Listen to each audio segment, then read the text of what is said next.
ನಮಸ್ಕಾರ ಕರ್ನಾಟಕ 100 ಮ್ಯಾಟ್ರಿಮೋನಿ ವತಿಯಿಂದ ನಾನು ನಿಮ್ಮ ಜಯಂತ್ ಮಾತಾಡ್ತಾ ಇದ್ದೀನಿ. ಇವತ್ತಿನ ಟಾಪಿಕ್ ಏನು ಅಂತ ಯೋಚನೆ ಮಾಡ್ತಾ ಇದ್ದೀರಾ? ಬಹಳ ಸಿಂಪಲ್ ಕಣ್ರಿ. ಪರ್ಫೆಕ್ಟ್ ಲೈಫ್ ಪಾರ್ಟ್ನರ್ನ ಕಂಡುಕೊಳ್ಳೋದು ಹೇಗೆ ಅಂತ ಹೇಳಕ್ ಬಂದಿದ್ದೀನಿ. ಇಲ್ಲಿ ಯಾರು ಪರ್ಫೆಕ್ಟ್ ಇಲ್ಲ ಕಣ್ರಿ. ಪ್ರತಿಯೊಬ್ರು ಅವ್ರವ್ರ ರೀತಿಯಲ್ಲಿ ಪರ್ಫೆಕ್ಟ್ ಆಗಿರ್ತಾರೆ ಅಷ್ಟೇ. ಈ ಜಗತ್ತೇ ವಿಚಿತ್ರವಾಗಿರೋದು ನೋಡ್ರಿ. ಇಂಥ ವಿಚಿತ್ರವಾದ ಜಗತ್ತಲ್ಲಿ ಸ್ವಲ್ಪ ತಲೆ ಉಪಯೋಗಿಸಿದ್ರೆ ಒಳ್ಳೆ ಪರ್ಫೆಕ್ಟ್ ಲೈಫ್ ಪಾರ್ಟ್ನರ್ನ ಕಂಡುಕೊಳ್ಳೋದು ತುಂಬಾ ಈಸಿ. ನನ್ನ ಮೊದಲನೆಯ ಟಾಪಿಕ್, ಮದುವೆಗೆ ಅವಸರ ಬೇಡ. ಹೌದು, ತಂದೆ ತಾಯಂದಿರು ಅವ್ರ ಜವಾಬ್ದಾರಿ ಕಳ್ಕೊಳ್ಳೋದಕ್ಕೆ ಅಂತ ಹೇಳಿ ನಿಮ್ಮ ಮದುವೆಗೆ ಅವಸರ ಮಾಡ್ತಾರೆ. ಆದ್ರೆ ಅದು ಅಷ್ಟೊಂದು ಉತ್ತಮ ಅಲ್ಲ ಕಣ್ರಿ. 18 ವರ್ಷ ಆಗ್ತಾ ಇದ್ದಂಗೆ ಮದುವೆ ಆಗೋದು ಎಷ್ಟು ಮಾತ್ರಕ್ಕೆ ಸರಿ ಅಲ್ವಾ? ಯಾಕೆ ಅಂದ್ರೆ ಎಷ್ಟೋ ಜನಕ್ಕೆ 18 ವರ್ಷಕ್ಕೆ ಮೆಚುರಿಟಿನೇ ಇರಲ್ಲ. ಮದುವೆ ಅನ್ನೋದು ದೊಡ್ಡ ಸಾಗರ ಇದ್ದಂತೆ. ಆ ಸಾಗರನ ದಾಟೋದಕ್ಕೆ ನಮ್ಗೆ ಹೆಚ್ಚು ಮೆಚುರಿಟಿ ಇರಬೇಕು, ಮತ್ತೆ ನಾಲೆಜ್ ಕೂಡ ಇರಬೇಕು. ಇಲ್ಲ ಅಂತಂದ್ರೆ ಮಧ್ಯದಲ್ಲಿ ಮುಳುಗೋಗೋದಂತೂ 100% ಗ್ಯಾರಂಟಿ. ಸೆಕೆಂಡ್ ಟಾಪಿಕ್ ಬಂದು, ಹಣ ಹಾಗೂ ಸೌಂದರ್ಯದ ಮೇಲೆ ಮೋಹ ಬೇಡ. ಹೌದು, ಎಷ್ಟೋ ಜನ ಸುಂದರವಾಗಿರೋರು ಇವತ್ತು ಮಣ್ಪಾಲಾಗಿ ಹೋಗಿದ್ದಾರೆ. ಉದಾಹರಣೆಗೆ ಮೊನಾಲಿಸಾ, ಅತಿ ಸುಂದರವಾದ ಲೇಡಿ ಇವತ್ತು ಕಣ್ಮರೆಯಾಗಿ ಹೋಗಿರೋದು ಪ್ರತಿಯೊಬ್ಬರಿಗೂ ಗೊತ್ತಿದೆ. ಅದು ಒಂದು ಒಳ್ಳೆ ಉದಾಹರಣೆ ಕೂಡ. ಇವತ್ತು ಹುಡುಗಿ ಚೆನ್ನಾಗಿದ್ದಾಳೆ, ನೋಡಕ್ ಅಷ್ಟು ಸುಂದರವಾಗಿದ್ದಾಳೆ ಅಂತ ಹೇಳಿ ಮದುವೆ ಆದ್ರೆ ಯಾರು ಗೊತ್ತು ಕಣ್ರಿ, ನಾಳೆ ಏನ್ ಆಗ್ಬೋದು, ಆ ಹುಡುಗಿಗೆ ಏನ್ ಆಗುತ್ತೆ, ಅಥವಾ ಆ ಹುಡುಗ ಚೆನ್ನಾಗಿದ್ದಾನೆ, ಹ್ಯಾಂಡ್ಸಮ್ ಆಗಿದ್ದಾನೆ ಅಂತ ಹೇಳಿ ಮದುವೆ ಆಗಿರ್ತೀರಾ. ಅವ್ನ್ ಏನಾಗುತ್ತೆ ಅಂತ ನೀವೇನಾದ್ರೂ ಯೋಚನೆ ಕೂಡ ಮಾಡಿರ್ತೀರಾ? ಇಲ್ಲ. ಅಷ್ಟೇ ಅಲ್ಲ, ಹಣ ಅನ್ನೋದು ಬಹಳ ಇಂಪಾರ್ಟೆಂಟ್ ವಸ್ತು ಆಗೋಗಿದೆ ಇವತ್ತೆಲ್ಲರಿಗೂ. ಅಷ್ಟೇ ಅಲ್ಲ, ಹಣ ಇಲ್ಲ ಅಂದ್ರೆ ಜೀವನನೇ ಇಲ್ಲ ಅನ್ನೋ ರೀತಿ ಜನ ಬದಲಾಗಿ ಹೋಗಿದ್ದಾರೆ. ಹಾಗೆ ಹಣ ಕೂಡ ಕಣ್ರಿ. ಹಣ ಇವತ್ತು ಪ್ರತಿಯೊಬ್ಬರ ಜೀವನದಲ್ಲಿ ಒಂದು ಇಂಪಾರ್ಟೆಂಟ್ ವಸ್ತು ಆಗೋಗಿದೆ. ಹಣ ಇಲ್ಲ ಅಂದ್ರೆ ಜೀವನನೇ ಇಲ್ಲ ಅನ್ನೋ ರೀತಿ ಜನ ಬದಲಾವಣೆ ಆಗಿದ್ದಾರೆ. ಹಣ ಎಷ್ಟು ದಿವಸಕ್ಕೆ ಮಾತ್ರ ಇರುತ್ತೆ ನಮ್ಮ ಜೊತೆಗೆ. ಇವತ್ತು ನನ್ನ ಹತ್ರ ಇದ್ರೆ ನಾಳೆ ನಿಮ್ಮ ಹತ್ರ ಇರುತ್ತೆ, ನಾಳೆ ನಿಮ್ಮ ಹತ್ರ ಇದ್ರೆ ಆಚೆ ನಡೆದು ಮತ್ತೊಬ್ಬರ ಹತ್ರ ಇರುತ್ತೆ. ಅಷ್ಟೇ ಹಣದ ಒಂದು ರೀತಿ. ಅದನ್ನ ನಂಬ್ಕೊಂಡು ಮದುವೆ ಆಗೋದು ಎಷ್ಟು ಮಟ್ಟಿಗೆ ಸರಿ ಅಂತ ಅನ್ಸುತ್ತೆ ನಿಮ್ಗೆ? ಇವತ್ತು ಹುಡುಗಿ ಕೋಟ್ಯಾಧಿಪತಿ ಮಗಳು, ಇಲ್ಲ ಕೋಟಿಗಳಿಗೆ ಬಾಳ್ತಾರೆ, ಇವ್ರ ಹತ್ರ ಹಣ ತುಂಬಾ ಇದೆ ಅಂತೇಳಿ ಮದುವೆ ಆದ್ರೆ ನಾಳೆ ಅದು ನಿಮ್ದಾಗುತ್ತಾ? ಖಂಡಿತವಾಗ್ಲೂ ಇಲ್ಲ. ಮದುವೆ ಮಾಡ್ಕೊಡೋ ಮಾವ ನಿಮ್ಮ ಹೆಸರಿಗೆ ಆಸ್ತಿ ಬರೆಯೋದಿಲ್ಲ, ತನ್ನ ಮಗಳ ಹೆಸರಿಗೆ ಬರೆದು ಕೊಟ್ಟಿರ್ತಾಳೆ. ಹಾಗೆ ಗಂಡು ಕಡೆ ದುಡ್ಡಿದೆ, ಅವ್ರ ಆಸ್ತಿವಂತರು ಅಂತ ಹೇಳಿದ್ರೆ ಯಾರು ಗೊತ್ತು, ನಿಮ್ ಗಂಡ ಯಾವತ್ತು ಲಾಸ್ ಆಗ್ಬೋದು, ಅಥವಾ ಬಿಸ್ನೆಸ್ ಲಾಸ್ ಆಗ್ಬೋದು, ಕೆಲಸ ಕಳ್ಕೊಬೋದು. ಪ್ರತಿಯೊಂದು ಉದಾಹರಣೆನೂ ನಾವು ಕಣ್ಣಾರ ನೋಡಿರ್ತೀವಿ. ನಮ್ಮ ಜೀವನದಲ್ಲಿ ಅದು ಒಂದು ಎಕ್ಸಾಂಪಲ್ ಕೂಡ ಆಗಿರುತ್ತೆ. ನನ್ನ ಥರ್ಡ್ ಟಾಪಿಕ್ ಬಂದು, ನಿಮ್ಮ ಲೈಫ್ ಪಾರ್ಟ್ನರ್ ಜೊತೆ ಕಂಪ್ಯಾಟಿಬಿಲಿಟಿ ಚೆಕ್ ಮಾಡ್ಕೊಳ್ಳಿ. ಅಂದ್ರೆ ಏನು ಅಂತ ಯೋಚನೆ ಮಾಡ್ತಾ ಇದ್ದೀರಾ? ಬಹಳ ಸಿಂಪಲ್. ಏನು ಅಂತಂದ್ರೆ, ಈಗ ನಿಮ್ಮ ಪಾರ್ಟ್ನರ್ ಅವರ ಇಂಟ್ರೆಸ್ಟ್ ಏನು, ಅವ್ರ ಬಿಸ್ನೆಸ್ ಏನ್ ಮಾಡ್ಬೇಕು ಅಂತ ಅನ್ಕೊಂಡಿದ್ದಾರೆ, ಅವ್ರು ಏನ್ ತಿಂತಾರೆ, ಅವ್ರು ಏನ್ ಕುಡಿತಾರೆ, ಅವ್ರ ಜೀವನದಲ್ಲಿ ಯಾವ ರೀತಿ ಇರ್ತಾರೆ, ಅವ್ರಿಗೆ ಯಾವ ಕಲರ್ ಇಷ್ಟ, ಅವ್ರ ಇಂಟ್ರೆಸ್ಟ್ಗಳು ಏನೇನು, ಮ್ಯೂಸಿಕ್ ಇಷ್ಟನಾ, ಡ್ಯಾನ್ಸ್ ಇಷ್ಟನಾ, ಅಥವಾ ಟ್ರಾವೆಲಿಂಗ್ ಇಷ್ಟನಾ ಅನ್ನೋದನ್ನ ನೀವು ಸರಿಯಾಗಿ ಡಿಸ್ಕಷನ್ ಮಾಡಿ ಅದನ್ನ ನೀವು ಅರ್ಥ ಮಾಡ್ಕೊಳ್ಳಿ. ಹಾಗೆ ಅಷ್ಟೇ ಅಲ್ಲ, ನೀವು ಈಗ ಕೆಲವೊಮ್ಮೆ ಹುಡುಗಿ ಅಥವಾ ಹುಡುಗ ಎದುರು ಕುತ್ಕೊಂಡಾಗ ನೀವಿಬ್ರು ಕಂಪೇರ್ ಮಾಡ್ಕೊಳ್ಳಿ. ನನ್ನ ಇಂಟ್ರೆಸ್ಟ್ಗೆ ಅವನು ಮ್ಯಾಚ್ ಆಗ್ತಾನ, ಅಥವಾ ನನ್ನ ಇಂಟ್ರೆಸ್ಟ್ಗೆ ಅವಳು ಮ್ಯಾಚ್ ಆಗ್ತಾಳ, ನನ್ನ ಒಂದು ಆಲೋಚನೆ ಅವಳ ಆಲೋಚನೆ ಒಂದೇ ರೀತಿ ಇದೆಯಾ, ನಾನು ಯೋಚನೆ ಮಾಡೋ ರೀತಿಯಲ್ಲಿ ಅವಳು ಯೋಚನೆ ಮಾಡ್ತಾಳ.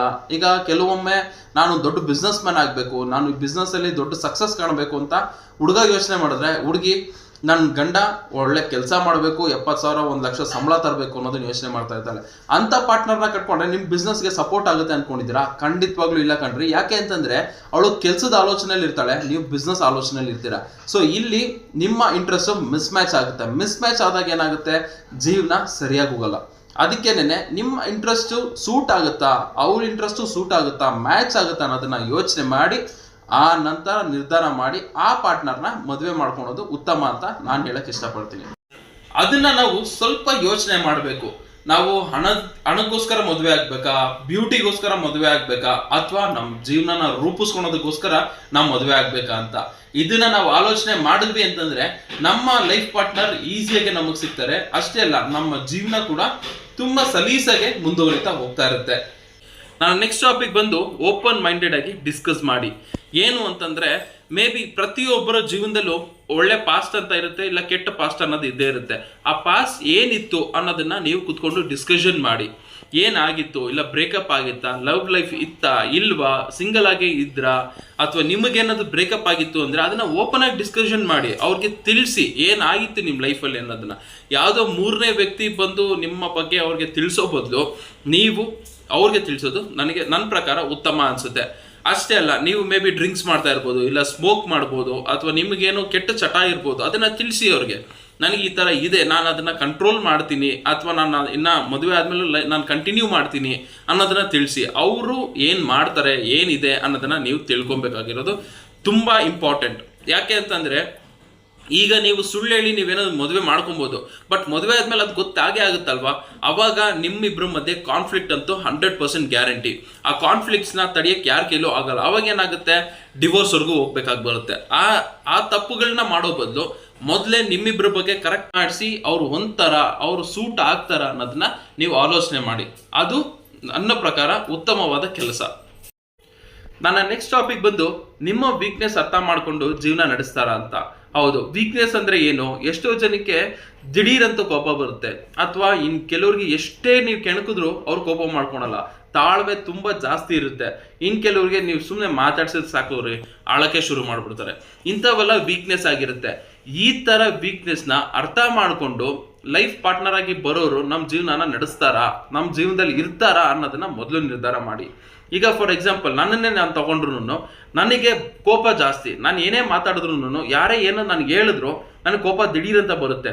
ಆವಾಗ ನಾನು ಈಗ ನನ್ನ ಲೈಫ್ ಪಾರ್ಟ್ನರ್ ಬರೋಳ ಜೊತೆಗೆ ನಾನು ದಿಢೀರಂತ ಕೋಪ ತೋರಿಸಿದ್ರೆ, ಅಥವಾ ನನ್ನ ಬಿಸ್ನೆಸ್ ಟೆನ್ಷನ್ಸ್ನು ಅಥವಾ ನನ್ನ ಕೆಲಸದ ಪ್ರೆಷರ್ನ ನಾನು ತಗೊಂಬಂದು ನಾನು ಮನೆಯಲ್ಲಿ ನಾನು ತೋರಿಸ್ಕೊಳಕ್ಕೆ ಸ್ಟಾರ್ಟ್ ಮಾಡಿದಾಗ ಅದನ್ನ ಅವಳು ಹ್ಯಾಂಡಲ್ ಮಾಡ್ತಾಳ, ನನ್ನ ವೀಕ್ನೆಸ್ನ ಅವಳು ಪಾಸಿಟಿವ್ ಆಗಿ ತಗೊಂತಾಳ ಅಥವಾ ನೆಗೆಟಿವ್ ಆಗಿ ತಗೊಂತಾಳ ಅನ್ನೋದನ್ನ ನಾನು ಮೊದಲೇ ಆಲೋಚನೆ ಮಾಡಬೇಕು. ಆ ನಂತರ ಆ ಪಾರ್ಟ್ನರ್ ನನಗೆ ಸೂಟ್ ಆಗ್ತಾರ ಅಂತ ಅನಿಸಿದಾಗ ಅವಾಗ ನಾನು ಫರ್ದರ್ ಮೂವ್ ಆಗಿ ಮದುವೆವರೆಗೂ ಹೋಗ್ಬೇಕು.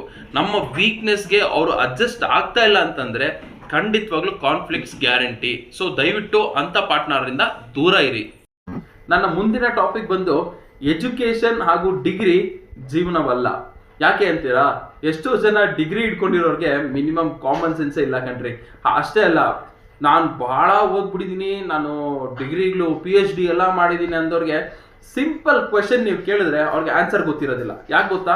ದೇ ಆರ್ ಅಡಿಕ್ಟೆಡ್ ಟು ಬುಕ್ಕಲ್ಲಿ ಏನಿರುತ್ತೆ ಅಷ್ಟೇ ಅವ್ರ ತಲೆಯಲ್ಲಿರುತ್ತೆ ಹೊರತು ನಾರ್ಮಲ್ ಆಗಿ ಜನಗಳ ಮಧ್ಯೆ ಬೆರೆಯಲ್ಲ.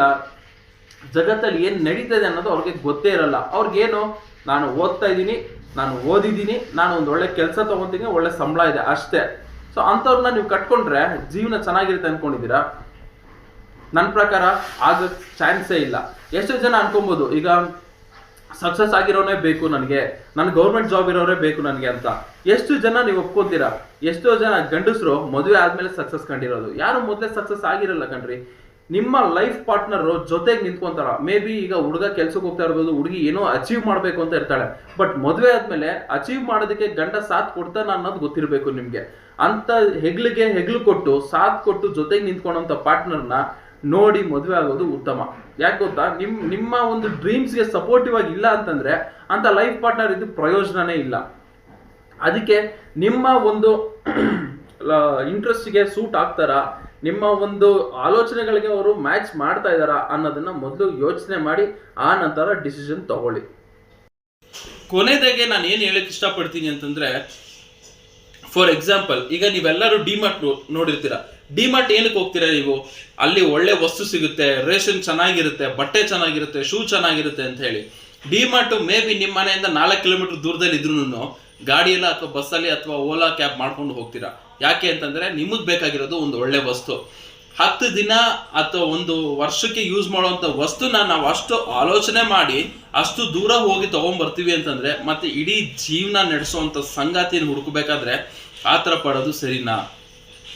ನನ್ನ ಪ್ರಕಾರ ಸರಿ ಅಲ್ಲ ಕಣ್ರಿ. ಅದಕ್ಕೇನೆ ಎಲ್ಲಿ ನಿಮಗೆ ಕರೆಕ್ಟ್ ಪಾರ್ಟ್ನರ್ ಸಿಗ್ತಾರೆ, ಯಾವ ರೀತಿ ನಿಮಗೆ ಸಿಗ್ತಾರೆ ಅನ್ನೋದು ಫಸ್ಟ್ ಆಲೋಚನೆ ಮಾಡಿ.